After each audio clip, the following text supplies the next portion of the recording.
If you've ever thought about making your own custom shirts, hats, or other fabric designs in-house, but you've felt overwhelmed by the complexity or cost of DTF printing, then this video is for you. Over the last month, I've been putting the Obziy DP1 DTF printer through real-world testing, from first setup to finished washed shirts, and I was honestly surprised about how approachable and capable this system is. In this review, I'll walk you through exactly how the DP1 performs, what the full direct-to-film workflow looks like, where it shines, and where it still has quirks. By the end, you'll know whether this Kickstarter launched printer is a smart move for your hobby or small business. Welcome back to Hoffman Engineering. Stick around because once you see the print quality and automation in action, you might rethink what's possible at this price point. Before we begin, this DP1 printer bundle was provided for me to review by Obziy. As with all of my reviews, they aren't paying me for this review, and everything I say is my own honest opinion after using this printer for the last month. The Obziy DP1 is live on Kickstarter right now, which runs until February 4th, 2026. Afterwards, it'll be available on Obziy's website. All Kickstarters have risks, so carefully review their page before deciding to pledge. But from what I see on their Kickstarter page, I don't see any difference between the machine that I reviewed and what they are showing advertising on the Kickstarter. My videos do have affiliate links in the description, so if you're interested in anything you see in any of my videos, from printers, materials, or accessories, you can use those links for the latest discount codes. You can save yourself some money and help support our channel. We appreciate it. The Obziy DP1 is an A3 sized DTF printer. DTF, or direct to film, is a technique for printing a design directly on a transfer film. An adhesive powder is then spread on the back and is baked on in an oven. Then that design can be heat pressed onto fabrics like shirts, bags, you name it. DTF printing requires no special pre-treatment of fabrics, which simplifies the process and makes it more versatile. If you are looking to get started printing vibrant and detailed designs for shirts and fabrics, DTF printing is the way to go. We can open the DP1's translucent teal lid to reveal the star of the show, the Epson XP600 print head. This piezoelectric inkjet head offers great quality, with 1080 nozzles for 6 color channels. This print head allows the DP1 to achieve print speeds of up to 26.8 square feet an hour. Most of my shirt designs took between 6 and 8 minutes to print, which I'll get into more details later on. The 6 color channels are divided into the CMYK colors plus 2 white color channels. DTF printing prints your color designs using CMYK and then covers the entire design in a layer of white. This white layer allows the colors to pop, increasing the contrast of your design, and it also gives a thicker coating for the adhesive powder to stick to. So 2 channels for white ink is very helpful. The ink is fed to the print head from the ink bottles held in a tray around the back. All bottles have built-in level detection, and the printer will light an LED to alert you when any color starts to run low. The white ink bottle is special. It has a peristaltic pump to keep the ink nice and mixed while in use, and it does a great job. I didn't notice any inconsistencies with the white ink during my tests. Around the back is also where the PET transfer film roll is located. The DP1 supports rolls up to 1 feet or 0.3 meters wide, and it comes with a roll that is 165 feet or 50 meters long. That film is fed using the automated rollers, and there are film guides to keep the roll aligned and flat during printing. Also around the back is the waste ink bottle. The DP1 has many smart maintenance features, including loading of ink and cleaning of the print head. Any waste generated from cleaning is automatically disposed of into the waste ink bottle. The DP1 also has an indicator alarm for when that waste ink is full. Around the right side, we see the power input, as well as the Ethernet port. The DP1 connects to your computer via Ethernet. There is no Wi-Fi connection, you connect directly via TCP/IP. Obziy does include an Ethernet to USB-C adapter for your convenience, if your computer needs an extra Ethernet port to use. Both the left and the right side panels open up with nice magnetic latches. The right side contains the moisturizer bottle. This is used to keep the print head moist so that ink doesn't dry out and clog the nozzles. When you are done printing for an extended amount of time, you can enter travel mode, or wet mode in the software, and the DP1 will keep the nozzles moist. Inside the left panel, there is a convenient mirror. When you move the print head all the way to the left, that mirror gives you great visibility for cleaning and other maintenance. Moving around to the front, the DP1 has a built-in cutter, making it easy to trim your designs to size. Just be aware of the wheel on the back of the cutter. I dragged the wheel through my first test design the first time I tried it. A great learning experience though. But as long as you give yourself an extra inch or so of margin, then the built-in cutter is great. And the platform is heated, achieving temperatures of up to 60 degrees Celsius. This helps to dry the ink as the design is being printed. On top is the 4.3-inch full-color touchscreen display. This lets you easily move the print head, start and manage jobs, and perform all the maintenance tasks. The menus are nicely laid out, and I was able to find all the settings that I needed. All in all, this makes the Obziy DP1 a pretty compact printer. I measured 30 inches wide, 23 inches deep including the film roll, and 12 inches high. Not bad for a 1 foot wide print area. I'll go over detailed examples in just a minute, but printing the design is just one step in the direct-to-film process. After printing, you need to coat the design in an adhesive powder. Obziy includes a little shaker container and a bag of powder, making it easy to sprinkle on the powder and shake off the excess. Once coated, you can use the Obziy DTF oven to bake the powder. Fusing it together and drying the ink. The oven was very simple to use. Turn it on and you can set the temperature and time. The temperature can be set up to 302 degrees Fahrenheit, 150 degrees Celsius. Once the lid is lowered, the timer will start counting down and start beeping at you once the timer runs out. The adhesive powder that Obziy includes bakes at 125 degrees Celsius for 2 minutes. The top has an adjustable vent, allowing for venting of any fumes from baking. The oven has heating elements on both the top and the bottom. It's hard to get good measurements with my thermal camera due to metal reflection, but the tops and the bottoms were within about 30 degrees Celsius from each other. Now that we have our design with an adhesive backing, the final step of the DTF process is heat pressing the design onto your fabric. For this, Obziy's Auto HP1 automatic heat press is ideal. The Auto HP1 is a 360 degree swivel heat press with a 15-inch by 15-inch area. When you turn it on, you can select from a direct to garment or direct to film preset, or adjust the temperature, time, and pressure in a custom setting. Once up to temperature, a single button press is all it takes for the press to close with up to 110 pounds of force. It will then count down the timer, and when the timer is up, it will automatically release the pressure. Then you can swing the arm out of the way and take away your fabric. I was very impressed by this heat press. The auto pressing means that you aren't fighting with a machine. It does all the work for you. And the press only took about 6 minutes to get up to temperature. Looking at it with my thermal camera while it heats up, we can see 2 distinct sets of heating coils. After the press has come up to temperature, the thermal camera shows a very consistent temperature, just 2 degrees Celsius between the hottest and coldest areas. If you are serious about your DTF printing, then the Obziy AutoShake 1 would be the upgrade that you are looking for. This all-in-one machine automatically applies the powder, bakes and cures the powder, and winds the finished film onto a roll for you. This automates the production process, perfect for bulk, large-scale production. I don't have the AutoShake 1 here to test, but it's great to know that the option exists for when you want to scale your process. The Obziy DP1 comes with a raster image processor program called RIIN. This software acts as both a design and printer management software. RIIN requires the included USB dongle to run, otherwise it will have a watermark included in all of your prints, so don't lose that USB stick. The design section is usable, but somewhat bare bones. You can draw lines and shapes, adjust colors, and import designs. You can scale and adjust your designs using the layout tools. And while functional, I prefer to do my design work in other programs like GIMP and import the final design into RIIN for printing. Once you've connected your printer to the DP1 via Ethernet, you can then set up RIIN to talk to it via TCP/IP. This is more technical than what I assume most users have experienced before, requiring network IP and gateway configuration changes on your computer. But all you have to do is closely follow the couple of steps in the manual and you'll be good. Then you can press print to send the job to the DP1. The job manager gives you an overview of all of the jobs that you've run, as well as detailed statistics around print times and ink usage. You can even set up ink costs and it will calculate the overall cost for you. That's pretty neat. There's also a sys settings page which opens a new window with every setting you could possibly want to adjust. It has all of the calibration steps from ink loading to nozzle alignment in a variety of axes, and the large number of settings which, as a beginner, I have no idea what most of these mean, but it's there if you need it. I mostly use the settings page to enter the wet mode from my computer, which uses the moisturizer to keep the nozzle moist. The DP1 was also extremely easy to set up. It arrived in a well-packed crate. Once uncrated, the only assembly was installing the film holder and putting on the spool. After that, you just needed to film the moisture tanks on the side and fill the ink bottles. And you can see the low ink warning lights turn off as I fill the bottles. Then you can use the touchscreen to load the ink and clean the nozzle. Then the detect feature prints a nice test pattern. A couple of cleans later, and the detect patterns are looking great, and we are ready to print. The oven and heat press were even easier to set up. Simply remove the packaging and plug them in. It couldn't be simpler. Obziy's documentation is outstandingly good. You can see all of their manuals on the website, and those manuals are very thorough. They also have videos and blog posts which go into great detail about the machine and DTF process. I also really like their post about how much does DTF printing cost. It goes into pretty good detail about all the startup and maintenance costs for running a DTF print shop, and links for a great calculator for that. It's worth checking out. I appreciate the technical details in the manuals. Good job, Obziy. So with all of the specs out of the way, let's take a look at how well the DP1 worked. For my first test, I used RIIN to create a simple test with text, colored squares, and a gradient. Printing was easy, but as I mentioned before, I misjudged the distance that I needed with the cutter wheel and ruined the print. Still good enough for testing the process. After coating with adhesive powder, I baked it in the oven for the recommended 125 degrees Celsius for 2 minutes, and the coating seemed to bake properly. The prints can also be handled pretty well after baking. Before baking, the ink and powder is very fragile, but after baking, the designs can be handled and stacked without issues. And my first use of the heat press worked perfectly using the recommended 250 degrees Fahrenheit, 40 seconds, 100 pound setting. The design stuck to the fabric without issue, and it was easy to peel off the transfer film after it cooled down. down. The test colors look good, and so did the gradients. With those settings dialed in, time for some fun designs. I used GIMP to create a couple of fun designs featuring my dog Jack and my cat Olaf. RIIN made it easy to import and resize the designs, and send it to the DP1.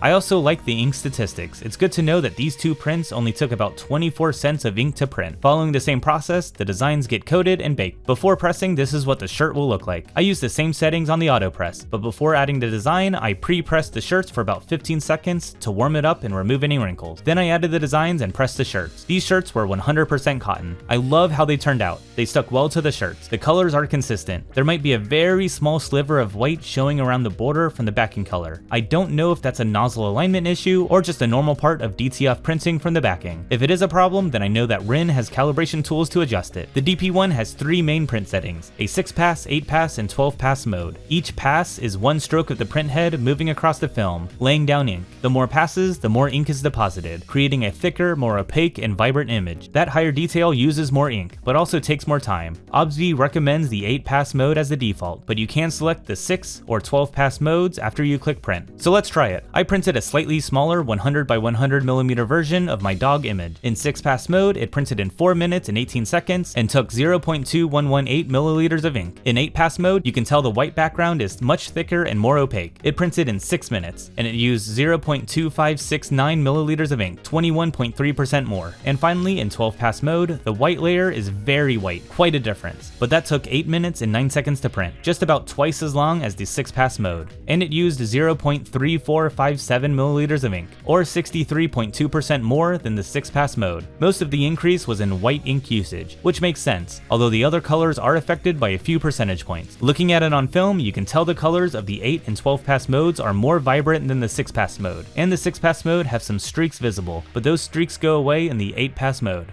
The 12-pass print was my only partial failure of all of my tests though. There is a strange banding at the top text and top of the dog, almost like a gradient, but then it recovered and the rest of the print finished without problems. To see if it was the 12-pass mode, I printed some more copies in 12-pass mode, including a much larger version, and none of these other prints showed the same problem. I'm not sure what happened with that first test, but I wanted to see what these look like on a shirt, so I used this cotton polyester rayon blend shirt. I actually messed up the ordering when I pressed them, so it goes 8-pass, 6-pass, 12-pass, and you can tell a subtle difference between the passes. The higher pass versions are more vibrant, even after being pressed, so if you were looking for the highest quality, you can use the 12-pass mode. I printed a few copies of my Hoffman engineering logo and pressed them on a variety of shirts. A 100% cotton shirt, a 50% polyester, 25% cotton, and a 25% viscose fabric, and a 90% cotton, 10% polyester fabric. And the same press settings worked on them all. I didn't notice any difference in appearance or adhesion between them. My final test is about wash durability. What good is a shirt if you can't wash it? So I ran the shirts through a number of wash and dry cycles. The wash cycles were about 52 minutes long, with 4 out of 5 temperature setting. The dryer was also 4 out of 5 heat and dry setting. After the first cycle, there was almost no difference. The prints were all securely attached to the fabrics, and there was no signs of ripping, tearing, or degradation. After 2 cycles, the designs maybe are showing as signs of wrinkling, but that might be due to being left in the dryer overnight. And finally, after 3 washes, they all look pretty much the same, which is to say they all still look great. The prints from the DP1 look like they have pretty good wash resistance, at least through the initial few washes. So in conclusion, I found the Obziy DP1 to be a great way to get into DTF printing. I am an experienced crafter, but a novice when it comes to DTF printing, and the DP1 was easy to get up and running and get to making some pretty awesome shirts. Obziy does have a DP1 Pro and DP1 Pro S models, with upgraded print heads and higher print speeds, if that is of interest to you. The DP1 takes care of all the initial setup and ink loading, and the auto head cleaning into a dedicated waste ink container makes sure that the print head is clog free and ready to use. Print jobs were easy to manage using the RIIN software, and I like how Obziy gives preset configurations for 6-pass, 8-pass, and 12-pass modes. If you want to get really technical, the software allows configurations of settings that are far more advanced than me, but they are there if you need them. The Obziy oven was even easier to use. Turn it on, set the temperature and time, coat your print in the adhesive powder and put it inside. It beeps at you when time is up and you're good to go. The auto heat press worked well and made it really easy to press the designs. The adjustable temperature, pressure, and time settings makes the press versatile. It doesn't just work on DTF printing, but also for vinyl vinyl or DTG printing. The one-touch control was easy. There was no fighting the press to apply the pressure, and when done you can swing the arm out of the way for easy access. And finally, the AutoShake Upgrade would be very appealing for a small business that will be mass producing design. Manually applying the powder and baking is fine for small numbers of designs, but if you're looking for throughput, then to have a machine that can do all of that post-processing for you would be amazing. That one 12-pass print was the only print that I had issues with my dozens of tests on and off camera. I'm not sure what happened there, but it wasn't a repeatable problem. The rest of my prints all turned out amazing and very high quality. The Obziy DP1 is available via Kickstarter now and runs through February 4th, 2026. Afterwards, it'll be available on Obziy's website. All backer tiers have an estimated delivery date of February 2026, so they are ready to go. The DP1 standard printer is launching at $2,499 at the time of recording, where the Pro is $3,099 and the Pro S is $3,899. And if the AutoShake oven is of interest to you, you can bundle it for $800 more for the standard tier, or $900 more for the Pro and Pro S tiers. And they have all the other accessories for sale as add-on rewards. Both the oven and the auto heat press are $199 each, and the film and ink are on sale with a great discount. All Kickstarters have risks, so read their page carefully before pledging. But from what I can see on their Kickstarter page, I don't see any difference between the machine that I reviewed and what they are showing advertising on the Kickstarter. At $2,500 US, the DP1 is an amazing value for a fully featured DTF printer. Normally it would only be an inkjet printer conversions that would be down at that price point, with many other brands of printers costing thousands of dollars more. I'd recommend the Obziy DP1 to anyone looking to get started with DTF printing. It would be perfect for individuals or small businesses wanting to bring DTF printing in-house, and the DP1 made it easy. And if you need more throughput, the Pro and Pro S versions, especially combined with the AutoShake oven, are able to get you up to 840 completed prints in a day. That is a lot of design, all managed automatically. I had a great experience with the Obziy DP1, and I'd give it a big recommendation. So thank you all for watching my review of the Obziy DP1 DTF printer. What was your favorite feature? What features do you think it's missing? Let me know in the comments below.